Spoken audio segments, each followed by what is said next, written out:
Welcome to Pages and Pods. This episode is about barrel compost, or how I spent a day adding spiritual nurturing to my orchard. Last year, I participated with a group of anthroposophists at the Waldorf School Biodynamic Garden in Santa Barbara, California, preparing barrel compost and horn manure. The event was hosted by the Helen Hecker Group of Santa Barbara and was led by the internationally known biodynamic instructor Harald Hoven from the Biodynamic Association of Northern California. I have a podcast about the event, and you can find the link below. The time had come to dig up some of the barrel compost, so I went to the garden where my friend Liz gave me an earthen pot of spiritualized manure. I have to wait for the spring equinox to receive some of the horn manure we made. Spring is coming early to my orchard. My peaches are already blossoming and local plants are sprouting everywhere, putting my hoe and rake to use. It would be nice if spreading the compost was as easy as tossing handfuls about the orchard, but that's not how it's done. It must be mixed for an hour, generating vortexes in the water both clockwise and counterclockwise. The water must be pure or purified. My orchard has a well, so I used the fresh water from it. Rudolf Steiner gave much spiritual thought to this process, but not all the farmers he wanted to reach were interested in the spiritual science behind barrel compost. They could see the results from other farmers, but they just wanted to use it. Rudolf Steiner accommodated them, making a simple-to-understand process for making and spreading the compost on their farms. As far as Steiner was concerned, and I quote, "The most important thing is to make the benefits of our agricultural preparations available to the largest possible areas over the entire earth, so that the earth may be healed." But for me, I wanted to put my own intention into spreading the compost. After all, we had buried the compost in a carefully constructed pit and added basalt rock dust, crushed egg shells, and 6 biodynamic preparations of yarrow, chamomile, stinging nettle, oak bark, dandelion, and valerian. These ingredients potentialize the cow manure, activating the microorganisms within it to unlock all of its nutritional substances.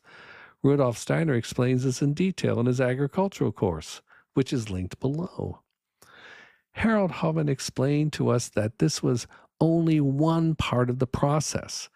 We buried the manure with the activators on the day of autumn equinox, the time when all the elemental forces begin to draw back into the earth as the sun begins its journey south and the northern part of the earth prepares for winter.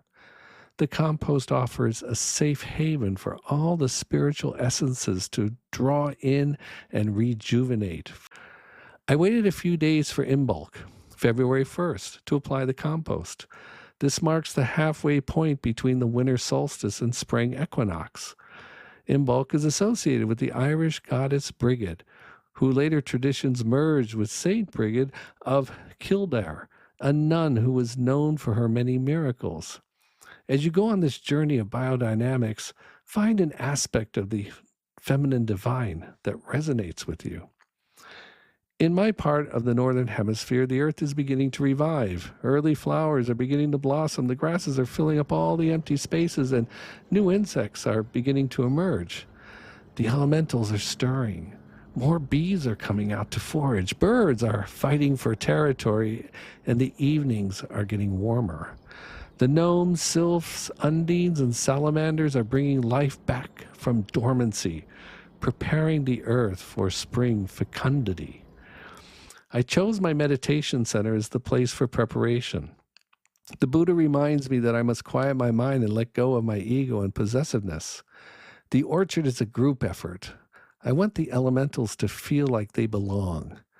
Some incense and candles open up a space for being. The recipe calls for 2 ounces of compost manure stirred into 3 gallons of pure water.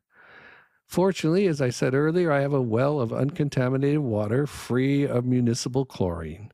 I know that the pipes are made of plastic and PVC, as is the bucket I will fill with water, and accepted this unfortunate fact as the best I can do to get water from the well.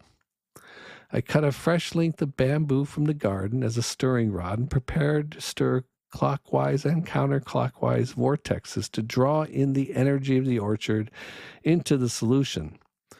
Mixing was going to take an hour, so I put some inspirational music on an old cell phone that has no SIM card or Wi-Fi connection. It acts like an MPEG player. I have links below to the songs, mostly sung by musicians inspired by the Incan Pachamama. The song you will hear in this podcast was sung by Liz. The vortexes scintillized into hypnotic shapes, and time passed quickly. The wind chimes reminded me of the light winter breeze, and after a while the birds and lizards came out from hiding, feeling comfort in the peace of the orchard. When I was finished, I used a bottle gourd to carry the dynamic blend of potentialized manure and fresh well water. I didn't have a spruce bough, as Steiner recommends, so I thought it'd be more lively and beautiful to use a fresh rose to sprinkle the water, but that didn't work as well as I thought, so I used my hand.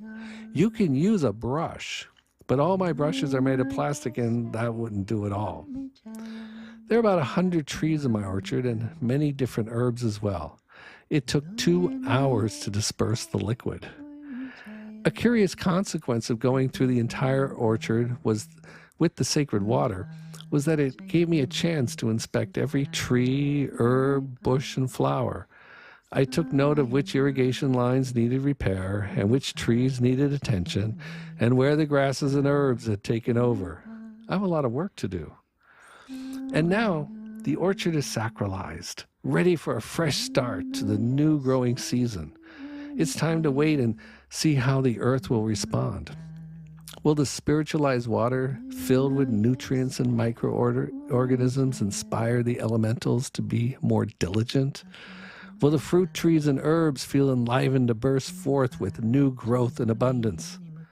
Time will tell. Coincidentally, the following day was Tu B'Shvat, the Jewish festival for reckoning the age of fruit trees. It's also customary to plant a tree on that day. I have a small olive given to me by a friend, and now it has a new home. I want to encourage you to do the same in your garden, however large or small. Your intentions and actions will enliven our planet. See the links below for resources for your journey.